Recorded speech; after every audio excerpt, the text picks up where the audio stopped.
ഡൽഹി സ്ഫോടനത്തിന് പിന്നിൽ പ്രവർത്തിച്ചവർ വാങ്ങിയ മാരുതി ബ്രസ കാർ കൂടി കണ്ടെത്തിയിട്ടുണ്ട്. സ്വിഫ്റ്റ് ഡിസയർ കാറിനായുള്ള തെരച്ചിൽ തുടരുകയാണ്. ഡൽഹി സ്ഫോടനത്തിൽ ഉമറിന്റെ ബന്ധു ഇപ്പോൾ ഫഹീമും അറസ്റ്റിലായിട്ടുണ്ട്. ഭീകരർക്ക് പ്രാദേശികമായി സഹായം ചെയ്തവരിലേക്കും അന്വേഷണം നീങ്ങുകയാണ്. അൽഫല സർവകലാശാല ജീവനക്കാരും നിരീക്ഷണത്തിലാണ്. ഡൽഹിയിൽ നിന്ന് പി ബസന്ത് വിവരങ്ങളുമായി നമുക്കൊപ്പം ചേരുന്നു. ബസന്ത്, 4 നഗരങ്ങളിൽ ഒരേ സമയം ബ്ലാസ്റ്റ് അതായിരുന്നു ലക്ഷ്യമെന്നാണ് പ്രാഥമികമായ നിഗമനം. 3 കാറുകൾ കണ്ടെത്തിയിട്ടുണ്ട്. ഇനി 4ാമത്തെ കാർ അതുകൂടി കണ്ടെത്തണം. ഈ 3ാമത്തെ കാർ മാരുതി ബ്രസ എവിടെ നിന്നാണ് കണ്ടെത്തിയത് ബസന്ത്? ആര്യ, അല്പസമയം മുമ്പാണ് ഈ 3ാമത്തെ കാർ, അതായത് മാരുതി ബ്രസ കാർ കണ്ടെത്തിയത്. അൽഫല സർവകലാശാലയിലെ പാർക്കിങ്ങിലായിരുന്നു അത് ഉണ്ടായിരുന്നത്. അതവിടെ പാർക്ക് ചെയ്ത ആൾക്കാരെ കണ്ടെത്താനുള്ള അന്വേഷണത്തിലാണ് ഇപ്പോൾ ഹരിയാന പോലീസ് ഉള്ളത്.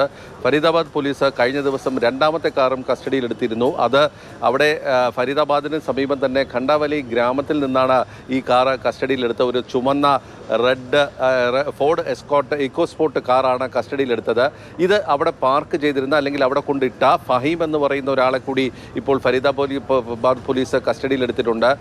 ഉമർ മുഹമ്മദിൻ്റെ ബന്ധു കൂടിയാണ് ഫഹീം എന്നാണ് ഇപ്പോൾ അന്വേഷണ സംഘം വ്യക്തമാക്കിയിട്ടുള്ളത്. ഈ ഫോർഡ് ഇക്കോസ്പോർട്ട് കാർ രജിസ്റ്റർ ചെയ്തിരിക്കുന്ന ഡൽഹിയിൽ ഉമറിൻ്റെ പേരിലാണ്. അത് വടക്ക് കിഴക്ക് ജില്ലയിലെ സീലംപൂർ എന്നുള്ള സ്ഥലത്തിലെ ഒരു വ്യാജ അഡ്രസ്സ് ഉപയോഗിച്ചാണ് ഡൽഹിയിൽ ഈ രജിസ്ട്രേഷൻ നടത്തിയിരിക്കുന്നത്. ഇതിൻ്റെ അന്വേഷണവുമായി ബന്ധപ്പെട്ട് 2 വിദ്യാർത്ഥികളെ, അൽഫല സർവകലാശാലയിലെ തന്നെ 2 വിദ്യാർത്ഥികളെ ഇപ്പോൾ ഡൽഹി പോലീസ് കസ്റ്റഡിയിലെടുത്തിട്ടുണ്ട്. ഇതുമായി ബന്ധപ്പെട്ട കൂടുതൽ അന്വേഷണം നടക്കുന്നുണ്ട്. 4ാമത്തെ കാറ് ഒരു സ്വിഫ്റ്റ് ഡിസയർ കാറാണ് എന്നാണ് അറിയപ്പെടുന്നത്. ഈ സ്വിഫ്റ്റ് ഡിസയർ കാറ് അതിനുവേണ്ടിയുള്ള തെരച്ചിൽ ശക്തമാക്കിയിട്ടുണ്ട്. പക്ഷേ അത് എവിടെ ഉണ്ട് എന്നുള്ളത് സംബന്ധിച്ചിട്ടുള്ള സൂചനകൾ ഇപ്പോൾ അന്വേഷണ സംഘത്തിനും ഡൽഹി പോലീസിനും ലഭിച്ചിട്ടുണ്ട്.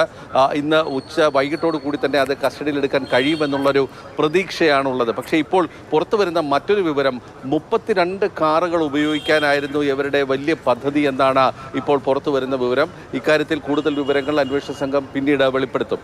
ആര്യ.